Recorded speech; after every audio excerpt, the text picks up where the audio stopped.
Good afternoon. As we begin to explore developing the workforce, I want to challenge you to think of this as an extension of recruiting the workforce. We often forget what has worked in past generations that we can modify to today's even faster paced environment. The higher capability required and the skills needed in the workforce, the more expensive attracting outside talent becomes. From that perspective, identifying skills-based potential and learning agility in applicants early in the recruitment process can really be a game changer in developing upward mobility and can be an important part of your employee and team development process. First, using assessment tools. We use the predictive index, the leadership styles indicator, and other psychometric and learning agility testing instruments for most of our senior and emerging leader recruitment efforts with our clients at Caldwell.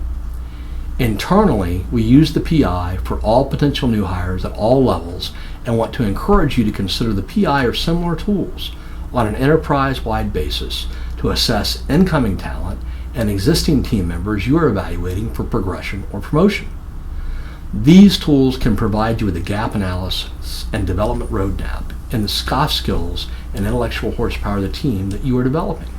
And that's a great start, but it doesn't solve the skill-based piece of the puzzle. For many years, the United States military used the Armed Services Vocational Aptitude Battery, or ASVAB, to evaluate potential technical competence in new recruits. Take a look at the ASVAB online.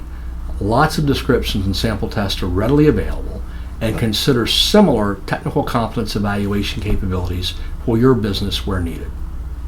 Second, skill-based and on-the-job training programs. You probably have something in place, but does it really qualify team members for what is needed to do the next job and certify their existing capability? This starts with appropriate job descriptions, specific skills, and tasks required to perform in that role. Go back and review these in a few areas to see if they are really up to date and capture what's critical in the job. Importantly, whatever your labor situation, who are your trainers and have you trained them to be trainers? Are they being recognized for their contribution and compensated for their efforts appropriately?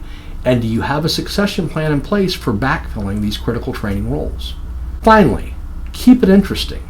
There is annual refresher and certification required for many roles and many aspects of roles to include safety, specific skill certification, and compliance issues that are becoming more complex every year.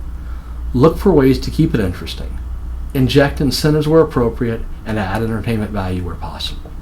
Next, I want to talk about a sports concept we can use in business today, next person up. Sports teams use the next person up term for stepping in and up when a teammate is injured. It's the depth chart. Using this analogy, think about it as what is your succession plan at the operating level for either stepping up talent into more responsibilities or moving into more complex jobs. We all think about leadership succession, but what about advanced manufacturing technicians, truck drivers, cooks, mechanics, nurses? If the operation is shut down, it doesn't matter how good your leadership team is. These are just a few ideas to add to your development arsenal, and I hope at least one of them brings some new thinking to you. As always, if you have ideas to contribute or suggestions to add, please send them to me via LinkedIn. Have an awesome day.